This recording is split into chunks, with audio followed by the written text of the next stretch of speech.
Hi friends, ఎలా ఉన్నారు? అందరూ బాగున్నారు. అందరూ బాగుండాలని నేను దేవుని అయితే మనస్ఫూర్తిగా కోరుకుంటున్నా ఫ్రెండ్స్. మీరందరూ నన్ను ఫాలో అయ్యే వాళ్ళు, నన్ను ఫాలో కాని వాళ్ళని కూడా దేవుని మనస్ఫూర్తిగా కోరుకుంటున్నా. మీరందరూ క్షేమంగా ఉండాలని కోరుకుంటున్నా. పిల్ల పాపలతో క్షేమంగా ఉండాలని కోరుకుంటున్నా. చూడండి ఫ్రెండ్స్, ఒక ఆడి మనిషి ఏమో దిండు వేసి మొగిని చంపేసింది. ఇంకొక ఆడి మనిషి ఏమో ముక్కులలో దూది పెట్టి భర్తను చంపేసింది. ఇంకొక ఆడి మనిషి ఏమో సెల్ఫీ తీసుకుంటామని నీళ్ళలో దోసి చంపుతుంది.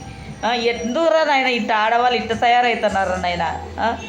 ఆడవాళ్లకు భర్త అంటే దైవంతో సమానం, కానీ ఎందుకు ఈ విధంగా చేసుకుంటున్నారు అర్థం కావడం లేదురా నాయన. ఒకవేళ ప్రేమించింటేను వాంతనే జీవితం గడపనరా, ఈయనెందుకు చంపాలరా నాయన, చేసుకునే భర్తను ఎందుకు చంపాలరా? వాని కొద్ది వాడిని విడిచిపెట్టి వాళ్ళు వచ్చినాక వాడు ఏదో ఒక జీవితాన్ని ఎంజాయ్ చేసుకుంటాడు కదా.